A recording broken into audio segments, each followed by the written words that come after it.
Toxic movie team వాళ్ళు ఒక update ఇచ్చారు. మార్చ్ 19th రిలీజ్ అవ్వాల్సిన టాక్సిక్ మూవీ పోస్ట్పోన్ అయింది. ఈ సినిమా పోస్ట్పోన్ అవుతూ మొత్తానికి సినిమా ఎప్పుడు రిలీజ్ అవుతుందో ఎవరికి క్లారిటీ లేదు. సో ఫైనలీ ఈ సినిమాని ఉంది అనే విషయాన్ని అందరూ మర్చిపోతున్న టైంలో ఒక అప్డేట్ వచ్చింది. June 21st ఒక అప్డేట్ రాబోతుందని టాక్సిక్ మూవీ టీం వాళ్ళు ఒక అప్డేట్ ఇచ్చారు. సో ఆ అప్డేట్ ఏమై ఉంటుంది, నా గెస్ ప్రకారం ఈ సినిమా August 21st రిలీజ్ అయ్యే ఛాన్స్ ఉంది.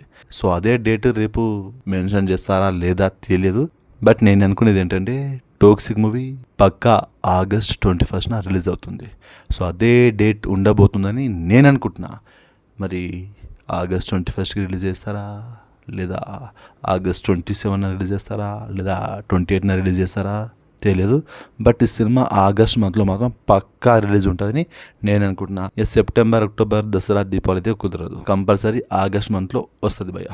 ఇది మాత్రం పక్కా. నేను అనుకున్న డేట్కి వస్తుందా రాదా అప్డేట్ వచ్చినాక మాట్లాడుకుందాం. ఈ టాక్సిక్ మూవీ ఎప్పుడు రిలీజ్ అయితే బాగుంటుంది? August 21st రిలీజ్ అవుతుందా అవ్వదా మీరేమనుకుంటున్నారు? ఆ రోజున నాని గారి ద ప్యారడైస్ మూవీ రిలీజ్ అవుతుంది. సో అది కూడా పెద్ద సినిమానే, అది కూడా ఒక రేంజ్లో ఎక్స్పెక్టేషన్స్ ఉంది. సో రెండు బిగ్ పాన్ ఇండియా మూవీస్ కాబట్టి పర్లేదు, చూద్దాం. Toxic movie August 21st release అవుతుందా అవ్వదా? సో రేపు ఈ అప్డేట్ వచ్చాక మిగతా విషయాన్ని మాట్లాడుకుందాం. మీరేమనుకుంటున్నారో కామెంట్ చేయండి. వీడియోని లైక్ చేసి ఛానల్ని సబ్స్క్రైబ్ చేసుకోండి.